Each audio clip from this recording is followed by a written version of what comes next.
Welcome back, dear students. Today let us see what is ABC analysis. So this is related to inventory control. So ABC stands for always better control. So we have numerous parts and material that are used in every industry. So how do we maintain the stock of every spare parts or these materials? Okay, so that is there with ABC control. So we'll have to first analyze so at which cost the quantity of which material should be maintained. Okay, so it is always to have this ABC analysis, and then we do get the materials, and then it is all believed that it has originated from General Electric Company of America, and then ABC plan is based upon segregation of material into different categories. So it measures the money value. So the money value of every spare parts would be valued, and then they'll be determining the value of it. That is the cost significance of each material item in relation to the cost material and the material value.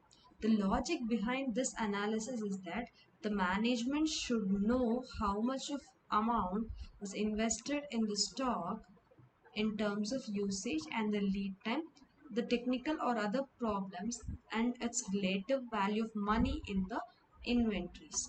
So it is something very important because high value items deserves very close attention, whereas low value items need, it is not necessary that we should have so much attention and take care of it.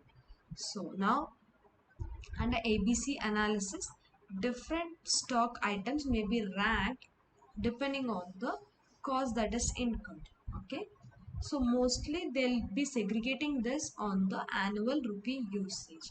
The important steps that are involved in segregating the materials. So let us see this way by which the materials would be segregated into different categories. So first thing what they would do is find out the future use of each stock of item in terms of physical quantity for the review forecast period. So if the forecast period is say 6 months, for 6 months how much of material would be required from this part or from this material. So the different category, how much of the quantity would be required. So that will be determined. And next step is to determine the price for every unit. Okay, every individual unit price should be determined.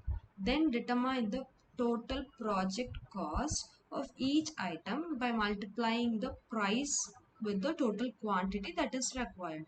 And then beginning with the item that is having highest value, will arrange that in the descending order to the lowest level.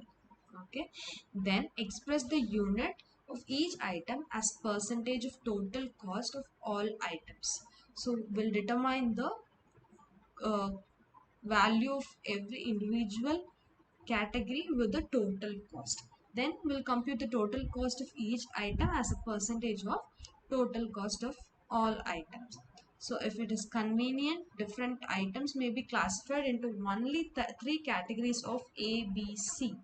Yes, we have A, B and C. So that depends on the value. So you have high value items, middle value and low value items. Okay. Now let us understand this by looking at this example. So here you have items. So you have 6 items and you also have the quantity that is required. Say first unit is required of 400 units. Second item is required at 600 units, and third item we would be wanting 1000 units, and fourth item 1200 units, fifth item 2800 units, and sixth item 4000 units. So we want total of 10,000 units, and then next we are determining the percentage to the total. So 400 divided by 10,000 into 100 will get 4, 6, 10, 12, 28 and 40 as percentage of total cost. Next step, what do? We determine the cost per unit. So first item is amounting to rupees 50 per unit, whereas second item is amounting to 40 rupees per unit, and third item is amounting to 14 rupees per unit, and fourth item is amounting to 10 rupees per unit, and fifth item is amounting to 2 rupees, and sixth item is just 1.1 rupees. Now we do determine the total cost. How do we determine the total cost? By multiplying unit with the cost per unit. So 400 into 50 we get 20,000. In the same way, for every item we do multiply the unit with the cost per unit. 600 into 400 it is 24,000. 1000 into 14 it is 14,000. 1200 into 10 it is 12,000. 2800 into 2 it is 5,600. 4,000 into 1.10 it is 4,400. So now if we compute the total cost that is incurred, it comes to 80,000. Now, when we determine the total cost of every individual item with the total cost, again we get the percentage of total cost.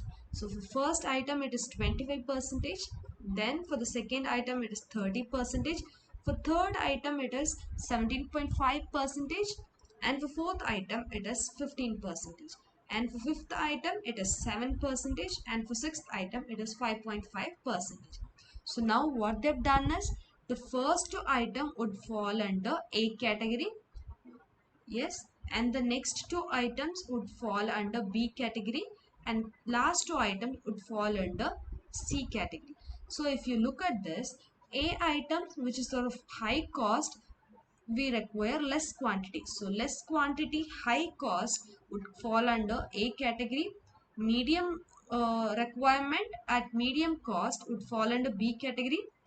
High requirement at low cost would fall under C category. So this is how they segregate the items into A, B, C. Yes, always better control of the stock. Hope you understood what ABC analysis is. Thank you.